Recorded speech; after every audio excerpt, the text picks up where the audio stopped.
Halo para sahabat CB dimanapun kalian berada. Ketemu lagi saya, Stok Clarissa, di program Baperkui, Bawa Perjuangan, Bawa Perubahan. Nah, teman-teman, mungkin kalian penasaran ya, ini bangunan ini nih, supaya kalian nggak penasaran, kira-kira ini suster di Eropa kah atau di Asia kah? Stay tune terus di sini.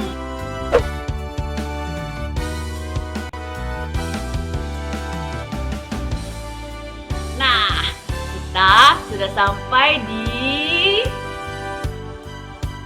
Kana. Nah, teman-teman, Kana ini ada sangkut pautnya nih dengan hari ini kita memperingati Hari Raya Tubuh dan Darah Kristus. Nah, sebenarnya kita mau ngapain sih di sini? Suster akan manggil dulu ya teman suster yang ada di Christine. Hai. Ya, salaman corona dulu dong kita. Gimana nih salaman corona? Iya. Hai teman-teman, selamat datang. Nah, Suster Christine, Kana ini sebenarnya tempat apa sih? Ingat nggak peristiwa apa yang terjadi di dalam kitab suci tentang tempat yang namanya Kana? Teman-teman masih tahu kan peristiwanya apa? Peristiwa ketika Yesus mengubah air menjadi anggur, ya nggak sih? Air menjadi anggur, benar? Iyalah, anggur menjadi air sih, nggak kan? Benar sekali. Nah, karena ini adalah satu unit produksi kita, Suster TB, itu untuk membuat roti. Kita sebut tempat ini sebagai roti bakery.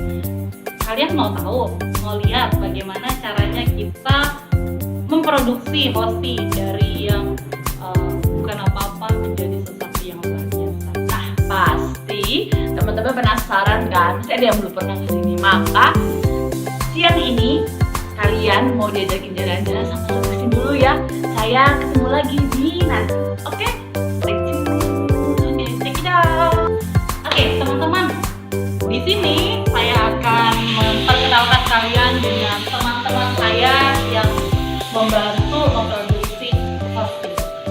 Kita lihat dari sebelah sini, ini ada Mas. Selamat pagi, Mas. Nah, di sini ada Mas Double Kuadrat, Mas Edi. Ini Mas Edi. Ini juga Mas Edi. Teman-teman, kita akan lihat bagaimana caranya atau prosesnya, langkah-langkahnya secara mari.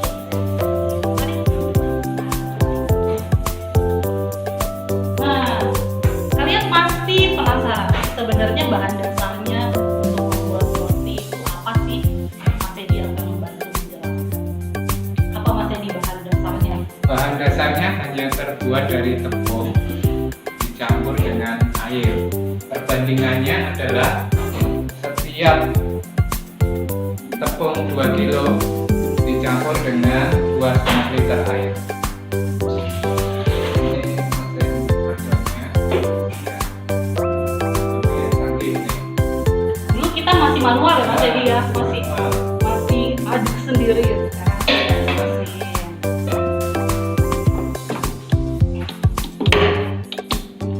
Ya. Yang Ini kita mixer ya? putar, ya.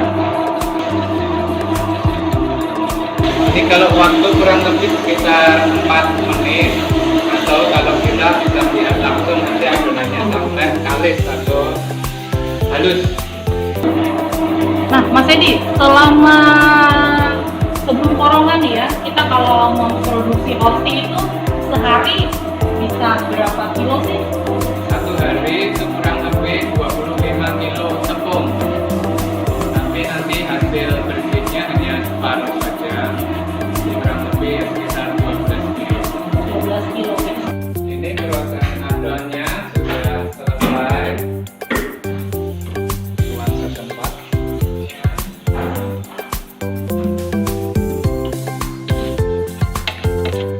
Kita bawa ke tempat.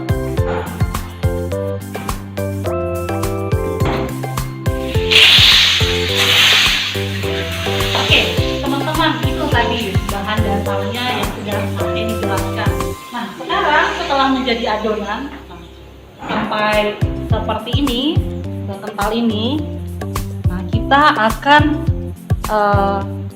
membaken. Kalau di sini dikatakan membaken atau mencetak roti. Ada dua mesin baken kita. Ini dua yang besar, ini yang polos, dan yang satu lagi nanti yang ada motifnya. Motifnya itu yang ada gambar salahnya.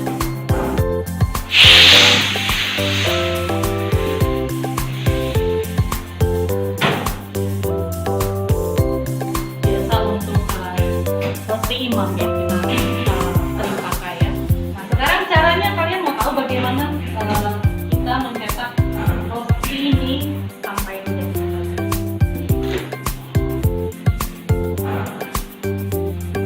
kita ambil satu sendok lalu kita letakkan di tengah-tengah, kemudian ini kita tutup dan kita kunci.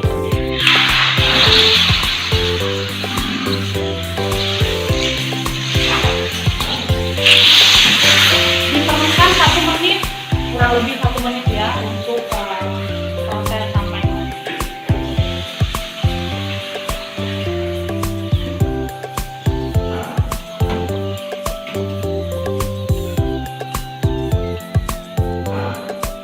kalian bisa bayangin untuk 25 kilo tepung kita buat itu sepanjang hari selama apa? Mas-masnya yang bisa menjelaskan ya. Nah, jadi deh. Nah, setelah itu kita gunting. Setelah agak dingin sedikit kita gunting supaya bentuknya atau ukurannya menjadi sama dan ketika nanti proses pemotongan itu bisa rapi. Nah, akhirnya kita mempunyai banyak roti yang besar, yang masih bentuk besar ini. Tidak langsung dipotong, tidak langsung dijual, tetapi melalui proses-proses yang panjang juga ya. Setelah semuanya diadon, dimasak, kemudian diangin-anginkan, dilembabkan supaya tidak mudah patah, selama 1 malam ya mas. Selama 1 malam. Setelah semuanya dilembabkan selama 1 malam, kemudian kita melakukan proses pemotongan. Oke teman-teman, tadi setelah roti ini, belum roti ya dibilangnya, dijemur, kemudian kita masuk proses pemotongan. Proses pemotongan kali ini kita akan dibantu oleh Mbak Kenin. Mbak Kenin, ini apakah memotong sejumlah roti ini satu-satu atau bagaimana Mbak? Nah, ini tidak satu persatu, tapi kurang lebih 50-an lembar, 50 sampai 60-an lembar sampai penuh dengan alat-alat yang ini. Kita masukkan sampai Kita timbang dulu ya. kita 50-an lembar. Ini baru kita potong. Jaraknya 5 cm dari pinggir agar tidak pecah. Tim di tengah dulu, nanti baru di pinggir. Potongnya cukup pelan-pelan saja supaya mesinnya tidak pecah. Seperti ini.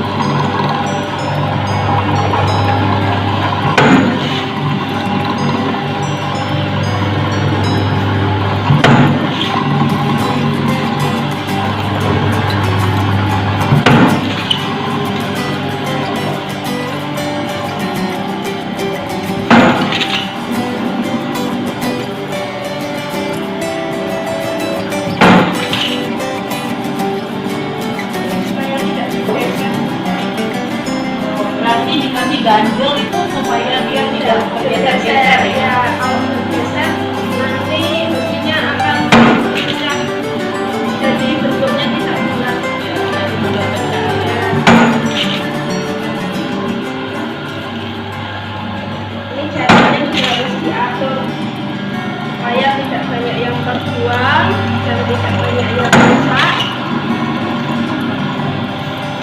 kelihatannya dari proses pembuatan ini memang dibutuhkan orang-orang yang ahli dan profesional ya Mbak ya. Sabar, Orang yang sabar juga. sabar, telaten. Mbak Senin sendiri di sini sudah berapa lama? Sudah hampir 16 tahun sudah. Lama sekali ya. Iya. Dan ini sudah menjadi apa namanya karya ya di sini ya. Ini suster, itu bisa agung menjadi mitra. Ya, terima kasih. Nah teman-teman, setelah kita melakukan proses pemotongan yang kalau sudah selesai itu jadinya seperti ini. Ini sudah sisa-sisa potongan hostingnya. Tadi seperti dijelaskan di awal, kita itu bikin sekitar 25 kilo, tetapi yang bersih bisa digunakan itu sekitar 12 kilo aja. Nah, lalu apakah ini dibuat? Tentunya tidak. Ini kita sebut sebagai afal hosti. Nah, ini bisa dibuat berbagai macam makanan juga bisa, terus juga bisa dihancurkan lagi menjadi tepung kembali dan bisa diolah lagi. Tergantung aja.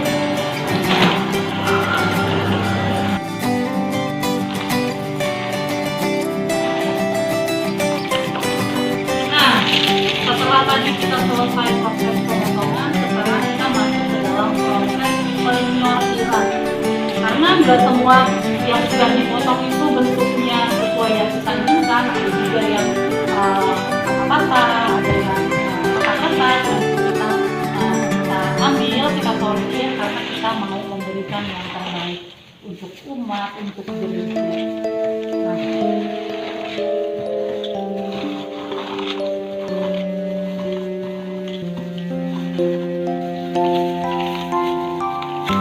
seperti ini yang sudah apa ya kita bilang ya, yang hancur atau yang retak, yang keruak, kita ambil, kita sisihkan, tidak digunakan karena tadi seperti saya bilang kita mau memberikan yang terbaik untuk gereja.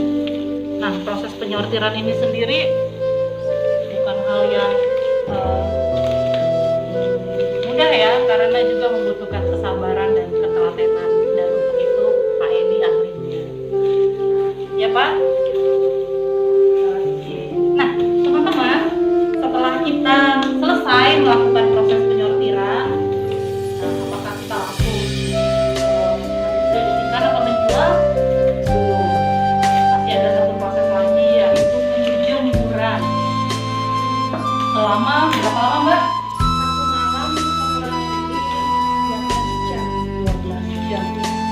Jumlahnya biasanya di hari yang diberi Ada lampu ya. pemanas. Dulu kita suka jemurnya di luar, tapi karena cuacanya sudah memungkinkan, higiennya lagi.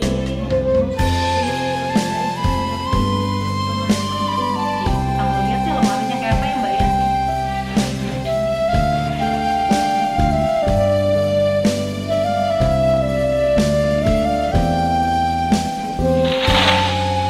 Nah, ini dia lemari pemanasnya. Dia kan ya diberi lampu-lampu supaya memang panas. Ini kayak masuk oven ya. Oke, biasanya ini sampai penuh ini karena sedang tidak banyak memproduksi, jadi hanya sedikit. Kita tutup lemari ini sampai sekitar 1 malam supaya mesinnya itu tidak rapuh dan tidak mudah patah juga, jadi baik untuk digunakan ketika perayaan tadi.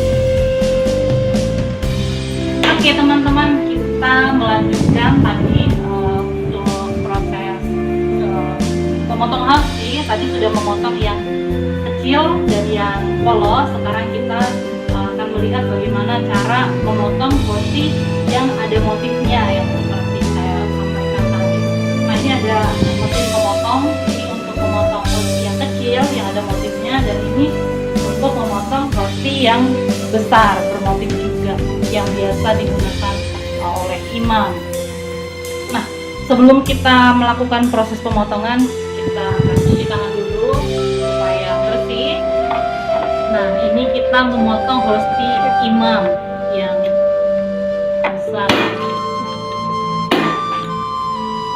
Terus kita potong yang kecil-kecil.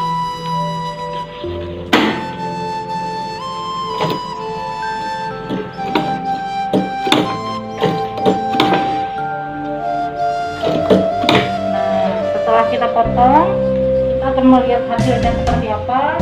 Yang masih besar, oke, jadinya. Nah,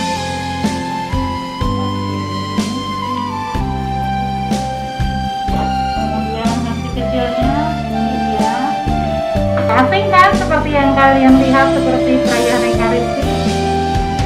Setelah semuanya dipotong, dijemur tadi seperti yang sudah saya sampaikan di lemari pemanas, kemudian siap didistribusikan. Nah, teman-teman, kita tadi setelah memotong selesai, kemudian dijemur, kemudian akhirnya dikemas, kita akan melihat bagaimana pengemasannya ini yang akan dibantu oleh Mbak Dewi. Nah, Mbak Dewi, setelah tadi itu proses selesai, hosti ini dikemas seperti apa? Kami kemas rata-rata sesuai permintaan. Kalau balok itu permintaannya ada yang 1 kilo.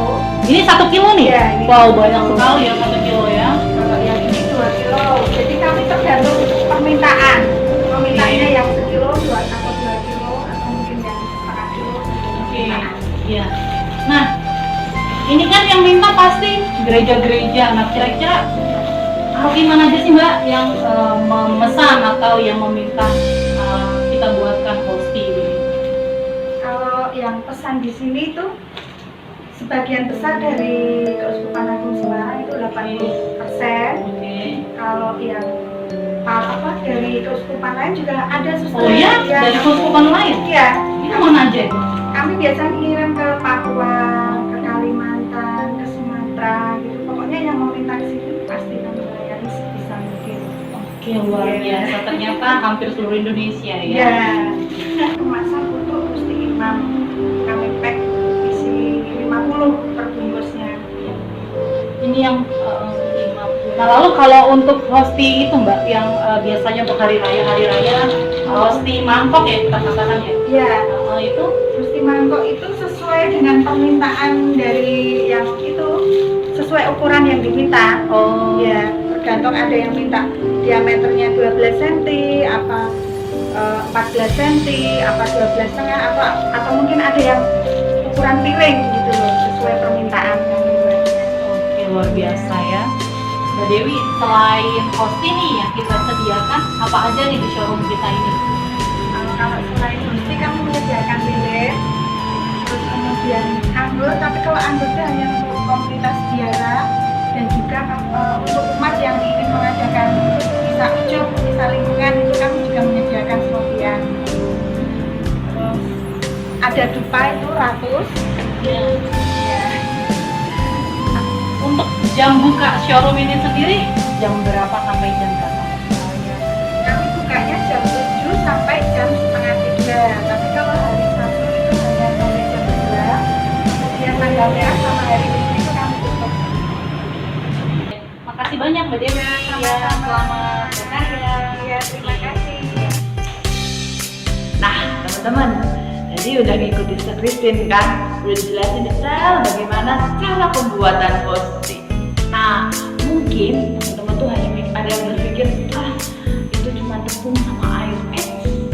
Jangan salah, ketika roti tadi yang dibuat tadi sudah dikonsekrir oleh imam, itu kita yakini sebagai tubuh Kristus sendiri. Nah, makna yang bisa kita dalami seperti apa sih? Nah, kalau Sister Christine sendiri, gimana sih cara menghayati seperti apa sih? Baik, Sister Clarissa, kalau buat saya secara pribadi sih, kan di dalam perayaan Ekaristi itu kita tadi seperti disampaikan, hosti itu atau roti itu berubah, mengalami sebuah perubahan menjadi tubuh dan darah Kristus yang kita sebut dengan transubstansiasi. Nah, dari perubahan itu, dari Yesus yang hadir dalam diri kita, juga membawa perubahan di dalam diri saya, bagaimana cara atau bagaimana menghayati perayaan Ekaristi. Kalau dulu mungkin masih terpaksa karena rutinitas, karena ya harusnya seperti itu, sekarang lebih bisa memaknai dan bisa menghargai, maka sikap-sikap, kemudian juga tutur kata, pembawaan diri di dalam ketika kita mengikuti perayaan Ekaristi itu bisa sungguh-sungguh disadari, dijaga, karena yang hadir adalah Yesus sendiri. Nah, begitu Suster. Oke, teman-teman, harapan terakhir Suster Kristi sebenarnya apa sih dari sekian? Nah, harapannya itu adalah seperti proses pembuatan hosti yang kecil itu sampai menjadi tubuh Kristus sendiri yang kita terima. Harapannya kita juga memiliki sebuah perubahan di dalam diri untuk kelak kita menghadapi situasi new normal dan situasi-situasi yang kita tidak bisa prediksi saat ini. Nah, teman-teman, makan nasi pakai teri, minumannya lemon tea. Kini masa pandemi, ikut Yesus sampai mati. Oke? Sampai jumpa di video-video kami selanjutnya. Dan jangan lupa subscribe, like, and comment.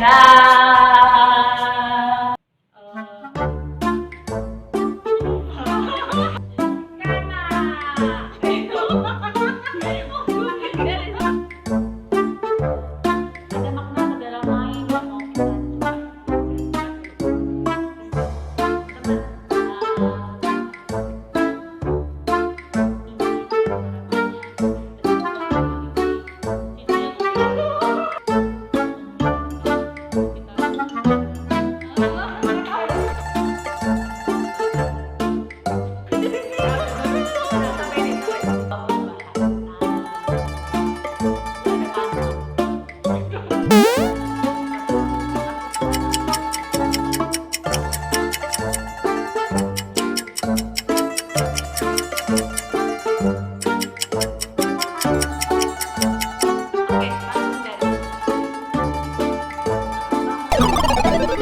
Kini saatnya baper, bawa perjuangan, bawa perubahan.